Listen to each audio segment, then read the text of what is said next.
Hello বন্ধুরা, এখানে 6 কলি শাক কাটিংয়ের জন্য এটা হচ্ছে মাপ। কোমর আছে 36 আর লম্বা আছে 33। এবারে লম্বাটা আমরা মেপে নিয়ে বাকি অংশ কেটে নেব। বাকি অংশ কাটা হয়ে গেল। এরপরে ওপরের দিক থেকে কোমরের মাপ অনুযায়ী 12 দিয়ে ভাগ করতে হবে এবং 1/2 ইঞ্চি এক্সট্রা নিতে হবে। আর নিচের দিক থেকে কোমরের মাপকে 6 দিয়ে ভাগ করতে হবে আর 1/2 ইঞ্চি এক্সট্রা নিতে হবে।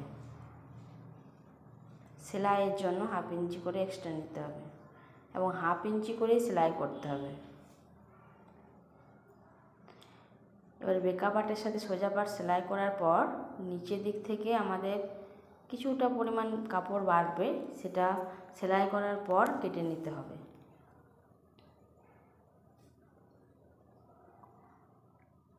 একদিকটা পুরোটাই সেলাই করতে হবে আর একদিকটা একটু গ্যাপ রেখে সেলাই করতে হবে।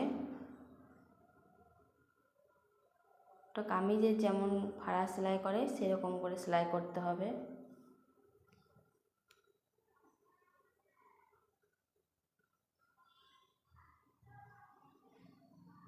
তারপরে ছায়া নিচের দিকটা পুরোটাই রাউন্ড করে করে সেলাই করতে হবে, 2 বার করে সেলাই করতে হবে।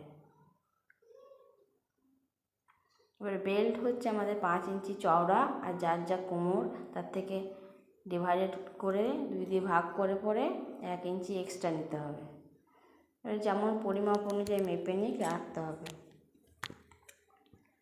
বেল্ট অ্যাটাচ করা হয়ে গেছে। এবারে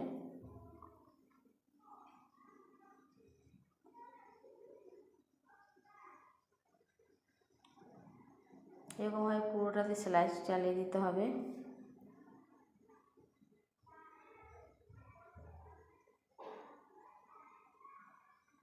এই দড়িটা বেল্টের মধ্যে দিয়ে পাস করালে ছায়া রেডি।